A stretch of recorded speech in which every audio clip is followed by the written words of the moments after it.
Margaret Collins, Maggie, was 72, homeless in Phoenix for 18 months. Her apartment had been sold, tenants were evicted.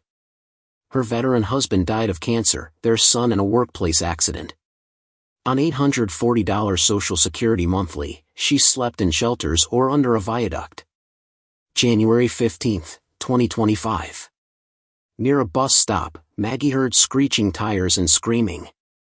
A black BMW ran a red light, hit 3 pedestrians, and fled. She memorized the plate, AHF 7392. 3 blocks to the station. Were you drinking? No. BMW, AHF 7392. Find him. The plate belonged to Brandon Mitchell Jr., son of Judge Mitchell, Sr. By midnight, he was arrested, DUI, vehicular assault, leaving the scene. Prosecution offered probation, she's homeless, defense will destroy her. March 20th, Maggie arrived at Maricopa County Courthouse in her only clothes. Presiding, Judge Richard Mitchell, Sr., his son's case, he never recused.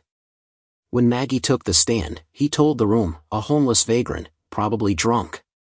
Can we trust her? Laughter. Maggie trembled. Hawk, president of the Devil's Riders MC, 58, Navy veteran, whose wife clerked there, was in the back row. When the judge mocked Maggie, something ignited. He stood. 9 riders followed. At the bench, Your Honor, you're ridiculing this woman for her appearance. 50 more Devil's Riders filled every seat.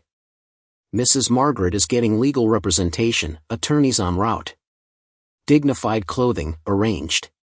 Administer this case impartially or recuse for conflict of interest. Or every media outlet and judicial authority in Arizona learns what happened. Justice or scandal. Silence. Mitchell went pale. Contempt. No. 50 witnesses to your misconduct. Promising, not threatening. He fled, colleagues said recuse. He did so. Judge Sandra Williams took over. 3 club members took Maggie to freshen up, clean clothes, shoes, and toiletries. She emerged dignified. You didn't have to. Everyone deserves dignity. Maggie testified, plate, car, driver, timeline, unshakable. The defense attacked her housing status, her attorneys shut it down. Brandon Jr. was bound over for trial, bail revoked. The Devil's Riders secured Maggie a furnished studio, rent covered, plus $500 monthly. Why? Because you did right despite having nothing, Hawk said. Your family. At trial, Maggie testified again. Brandon Jr. was convicted, 8 years. Judge Mitchell Sr. resigned and was disbarred. A year later, Maggie was safe, warm, volunteering at a shelter. The video reached 50 million views.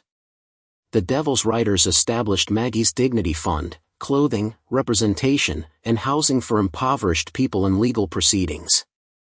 Maggie lived to 92, surrounded by biological family and the Devil's Riders who never left. 5,000 attended her funeral. Hawk gave the eulogy. Maggie walked into that courthouse alone, vulnerable, being mocked. She left supported, dignified, victorious. She taught us courage has no address. Rest in peace, Grandma Maggie. You changed us all.